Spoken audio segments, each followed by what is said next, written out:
Audio Jungle.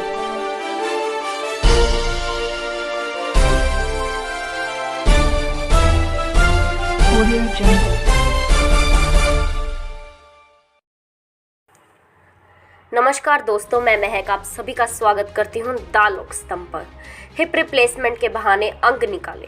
Delhi के प्रतिष्ठित Apollo अस्पताल पे मशहूर लेखिका तस्लीमा नसरीन ने लगाया आरोप। निर्वासित बांग्लादेशी लेखिका ने दिल्ली के अपोलो अस्पताल के डॉक्टर यतेंद्र खरबंदा पे गलत इलाज का आरोप लगाते हुए कहा कि वह घुटनों के दर्द को दिखाने दिल्ली के अपोलो अस्पताल गई थी और उन्हें वहां हिप फ्रैक्चर बताकर उनका गलत इलाज किया गया। निर्वासित बांग्लादेशी लेखिका तस्लीमा नसरीन ने आरोप लगाया कि नई दिल्ली के एक प्रतिष्ठित निजी अस्पताल में घुटनों के दर्द के एक मामले के इलाज के दौरान उन्हें चिकित्सा अपराध का शिकार होना पड़ा और उन्हें जबरदस्ती विकलांग कर दिया गया। मंगलवार को सिलसिलेवार ट्वीट में डॉक्टर और निजी अस्पताल का नाम लेते हुए लेखिका ने गलत इलाज का आरोप लगाया। नसरीन के अनुसार अपोलो अस्पताल के डॉक्टर यतेंद्र खरबंदा ने उनके कुल्हे में फ्रैक्चर का गलत इलाज किया और जिसकी वजह से उन्हें कुल्हे का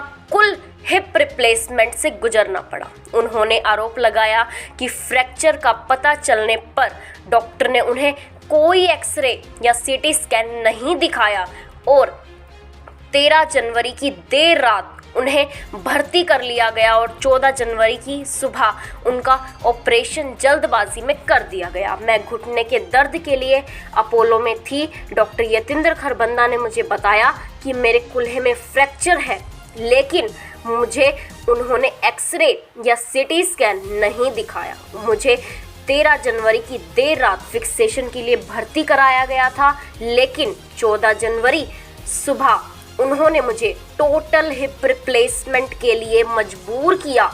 बाद में कोई हिप फ्रैक्चर नहीं मिला और साथ ही साथ गलत डिस्चार्ज स्लिप भी उन्हें दिया, नसरीन ने ट्वीट किया। लेखिका खुद एक चिकित्सक है। एक फेसबुक पोस्ट में नसरीन ने कहा कि यह उनकी ओर से भी निर्णय लेने में चूक थी, जिनसे उन्हें चिकित्सा अपराध का शिकार होना पड़ा। उन्होंने यह भी दावा किया कि अस्पताल के डॉक्टरों ने उन्हें बांग्लादेशी मरीज के रूप में संदर्भित किया, न कि एक लेखिका या डॉक्टर के रूप में। मैं निजी अस्पतालों भ्रष्ट रैकेट का शिकार बन गई। मुझे अस्पताल ने लेखिका या डॉक्टर के रूप में नहीं, बल्कि बांग्लादेशी रोगी के रूप में नामित किया था। मुझे अभी भी विश्वास नहीं हो रहा कि बड़े डॉक्टर इस तरह के भयानक अपराध तक कर सकते हैं और मुझे नहीं पता कि फैसले की किस चूक ने मुझे इसका शिकार बना दिया, उसने मुझे अपने फेसबुक पोस्ट में कहा। नसरीन के अनुभव को एक दुख स्वप्न कहा और आरोप लगाया कि उनके शरीर के स्वस्थ अंगों को उस बीमारी के इलाज के नाम पर हटा दिया गया जो उन्हें कभी थी ही नहीं। उन्होंने यह तक कहा कि उन्होंने उस विकलांगता के लिए 7,42,845 रुपये का भुगतान तक किया था और जब अस्पताल को अपनी गलती के बारे में पता चला तो उन्होंने नकली डिस्चार्ज स्लिप बनाकर उन्हें दिया। नसरीन ने कहा कि वह 1 जनवरी को एकदम फिट थी और डॉक्टर खरबंदा के गलत इलाज के कारण अब वह चल तक भी नहीं सकती थी। मैं स्वस्थ और फिट थी, 1 जनवरी को दौड़ रही थी। डॉक्टर खरबंदा के गलत इलाज के कारण अब मैं चल तक नहीं सकती थी, उन्होंने अपने ट्वीट में कहा।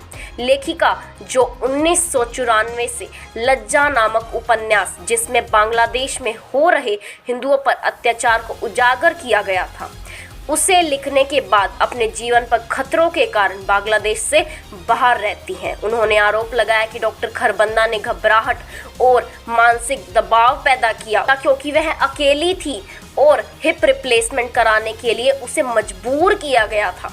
उन्होंने यह भी कहा कि उसे परिवार या दोस्तों से परामर्श करने या दूसरी राय लेने तक का समय नहीं मिला। जबकि अपोलो अस्पताल ने इस मामले के बारे में संदेशों का तुरंत जवाब नहीं दिया। निजी अस्पताल समूह के आधिकारिक ट्विटर हैंडल ने लेखक के ट्वीट पर सहायता और चीज़ों को सही करने का अवसर देने की पेशकश की। हाय तस्लीमा, हमें चीज़ों को ठीक करने का अवसर दें। हम आपसे अनुरोध करते हैं कि जल्द से जल्द आपकी सहायता करने के लिए हमें अपना संपर्क नंबर और ईमेल आईडी डीएम करें। अपोलो हॉस्पिटल ने ट्वीट किया। अस्पताल ने यह भी ट्वीट किया कि यह समझ में आया कि नसरीन को विशेष कठिनाइयों का सामना करना पड़ा था और उन्होंने इस मामले की तुरंत जांच करने के लिए उनका संपर्क नंबर और ईमेल आईडी मांगा था। हालांकि यह ज्ञात नहीं है कि लेखक ने डॉक्टर या अस्पताल के खिलाफ कोई कानूनी कार्रवाई की है या नहीं। धन्यवाद।